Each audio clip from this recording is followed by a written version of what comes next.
Seja muito bem-vindo e muito bem-vinda. Como vocês sabem, toda quinta-feira, 5 horas da tarde, eu estou aqui ao vivo, nesse formato aberto, para te passar uma aula que tem um grande potencial de transformar a tua advocacia. Então, vamos lá, pilares da precificação de honorários. Olha só esse desenho que eu construí. São 3 pilares, porque hoje eu vou falar sobre 3 pilares. E aqui, quando a gente fala em pilar, a gente sempre tem uma impressão até mesmo estética e de engenharia também, de que todo pilar é igual e todos os pilares são importantes. Mas aqui, eu quis trazer para a precificação de honorários 3 pilares, sendo que nitidamente tem um que é importantíssimo. De modo que, se eu tenho uma laje e tenho um pilarzão e 2 pilarzinhos, exatamente nesse jeito, e aí de repente eu venho e derrubo esse pilar. Você concorda comigo que nesse momento a gente tem essa laje tombando aqui? Porque esse era um pilarzão muito importante. Tá certo que ele sozinho não segura a nossa laje, que a gente vai chamar de precificação. Ele sozinho não segura a precificação. Ele precisa dessa dupla. Mas concorda que se eu tiro esse aqui, a coisa não fica tão periclitante quanto se eu tiro o pilar 1? Eu quero que vocês entendam que a gente vai falar sobre 3 pilares, mas existe um pilar que é fundamental para que você saiba precificar os seus honorários. Aqui eu não tô falando sobre o cálculo de horas, eu tô falando sobre o cálculo da tua precificação. No cálculo da tua hora, todos os pilares são iguais. Você vai ter que levar em consideração exatamente de forma equilibrada todos eles. Já nos pilares da precificação de honorários, para os teus contratos de honorários, tem um pilar que é importante. E é claro que vocês estão pensando qual será esse pilar. O pilar mais importante é conhecer a tua área e o serviço que você oferta. E se eu falar para vocês que esse aqui talvez seja o maior erro na hora de precificar os honorários? Quando eu recebo a seguinte pergunta na caixinha, eu não sei precificar os honorários, a minha primeira pergunta é: quantas horas você vai investir nesse tipo de trabalho? Nesse trabalho em específico, quantas horas? E aí quando eu pergunto quantas horas, e essa quantas horas é de trabalho, e aí o que é mais desesperador é quando o advogado vira para mim e me responde essa pergunta com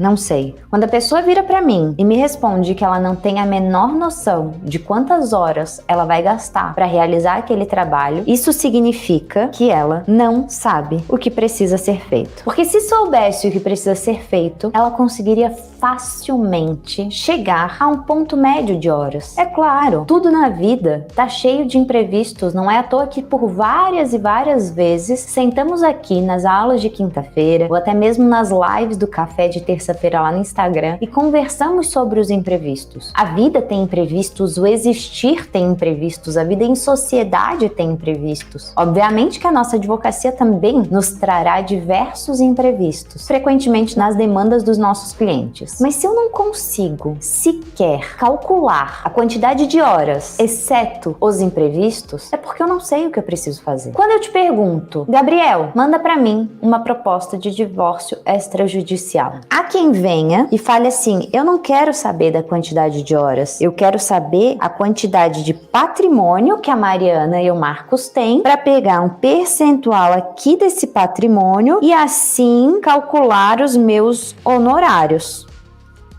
E se eu te falar assim, eu e o Marcos somos casados na separação total de bens?